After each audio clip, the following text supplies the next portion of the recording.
पौराणिक काल में असुरी दैत्य शक्ति का दमन करने के लिए माँ शक्ति का आह्वान किया जाता था। माँ शक्ति आकर उन असुरों का संहार करती थी। वैसे ही आज के समय में समाज में कई सारी असुरी शक्तियाँ हैं, नकारात्मक लोग हैं। उनका दमन करने के लिए जो देवी प्रकृति के लोग आज इस समाज में हैं, जो सकारात्मक लोग हैं, वो माँ जगदम्बा की आराधना करके, उनका आह्वान करके समाज में सकारात्मकता, अच्छाई, प्रेम, दया, करुणा फैलाने की कोशिश करते हैं। और दूसरी एक तरह देखा जाए तो मेरे अंदर जो भी असुरी तत्व है, नकारात्मकता है, काम, क्रोध, लोभ, मोह, ईर्ष्या, अहंकार, इन सभी पर मैं खुद ही विजय पा सकता हूँ। इन 9 दिनों में माता का आशीर्वाद लेके मुझे खुद ही अपने अंदर के असुर पर विजय प्राप्त करना है। यही नवरात्रि साधना है। प्रत्येक वर्ष के चैत्र तथा अश्विन मास में होने वाले नवरात्र को विशेष और सघन साधनाओं के लिए उपयुक्त माना जाता है। इन 18 दिनों में साधक विशिष्ट अनुष्ठानों से इहलोक तथा परलोक को सुधारने का प्रयास करते हैं। ऐसा माना जाता है कि 84 लाख योनियों में भ्रमण करने के बाद मनुष्य योनि में जन्म मिलता है। यदि मनुष्य उसे पशुवत आहार, निंद्रा, भय व मैथुन में ही व्यतीत कर दे तो मानव जीवन की क्या सार्थकता रह जाएगी। मोक्ष प्राप्ति के लिए साधना के पथ पर मनुष्य को चलने के लिए शरीर रूपी साधन की आवश्यकता होती है, जिसमें 9 द्वार है। इस शरीर में 9 द्वार है। ये 9 द्वार है, 2 चक्षु द्वार, 2 नासिका द्वार, 2 श्रोत द्वार, मुख, वायु व उपस्थ द्वार। इस शरीर से देवत्व भी प्राप्त किया जा सकता है और असुरत्व भी। इसी से स्वर्ग को जाया जा सकता है और इसी से नरक को।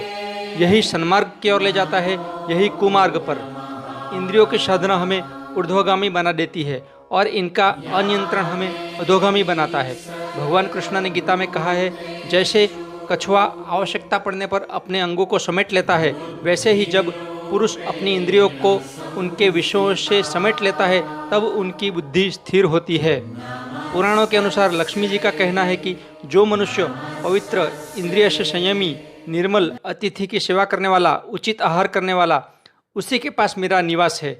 जो मनुष्य जीवों का हितैषी, क्षमाशील, क्रोध रहित तथा अपने तथा पराये को सुख पहुंचाने वाला है, उसी के पास मेरा निवास है। आशय यही है कि शरीर के ये 9 द्वार ही हमारे उत्थान व पतन के कारण है। अगर हम इंद्रिय रूपी घोड़ों की लगाम मन के हाथों सौंप देंगे तो ये कभी शांति से नहीं रहने देगी, लेकिन अगर इनकी लगाम बुद्धि रूपी सारथी को दे दी जाए तो हम क्या नहीं प्राप्त कर सकते। हमारे लिए सब कुछ सुलभ है।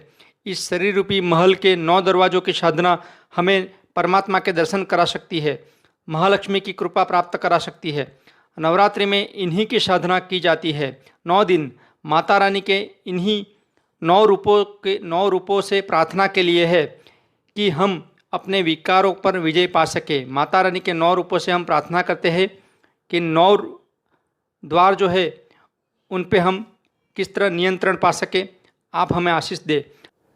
इंद्रियों का उसके विषयों से उपवास, यह अर्थ है व्रत का। परंतु हम आजकल केवल जिह्वा के नियंत्रण को ही व्रत यानी उपवास मानने लगे हैं, यानी कि भोजन के उपवास को ही व्रत मानने लगे हैं। हाँ, 9 दिन उपवास व्रत करना ही है। ये भोजन का उपवास हमारे आरोग्य पर बहुत ही बढ़िया प्रभाव पड़ता है। नवरात्रि का समय वर्ष का यह समय है जब मौसम बदलने वाला होता है, और जब मौसम बदलता है तब हमारे शरीर की रोग प्रतिरोधक क्षमता कम रहती है, हमारे शरीर की भोजन पाचन क्षमता कम रहती है। इसलिए कम खाने से हमारे पाचन तंत्र और रोग प्रतिरोध तंत्र को बल मिलता है। फलाहार करने से भी शरीर को सहायता मिलती है। इसलिए भोजन का उपवास तो करना ही है, पर एक समय खाएं तो भी कम खाना चाहिए। कम खाना खाने से भोजन को पचाने में जो हमारी ऊर्जा व्यय होती है उसे हम बचा सकते हैं, और उस बची ऊर्जा से हमारे शरीर में ऊर्जा का स्तर बढ़ता है, स्फूर्ति बढ़ती है, रोग प्रतिरोध क्षमता बढ़ती है। आध्यात्मिक ऊर्जा माँ कुंडलिनी शक्ति को भी ऊपर उठाने में सहायता मिलती है। इसलिए आध्यात्मिक प्रगति की इच्छा रखने वालों को 9 दिन उपवास बहुत ही लाभप्रद है। इन्हीं 9 दिनों में साधक को ध्यान साधना करनी चाहिए और अपनी माँ कुंडलिनी शक्ति को ऊपर उठाना चाहिए। इन्हीं से अपने 7 चक्र शुद्ध होते हैं और माँ कुंडलिनी शक्ति सहस्त्रार चक्र तक पहुँच सकती है। इसलिए इन 9 दिनों में उपवास करके ध्यान साधना अवश्य करनी चाहिए।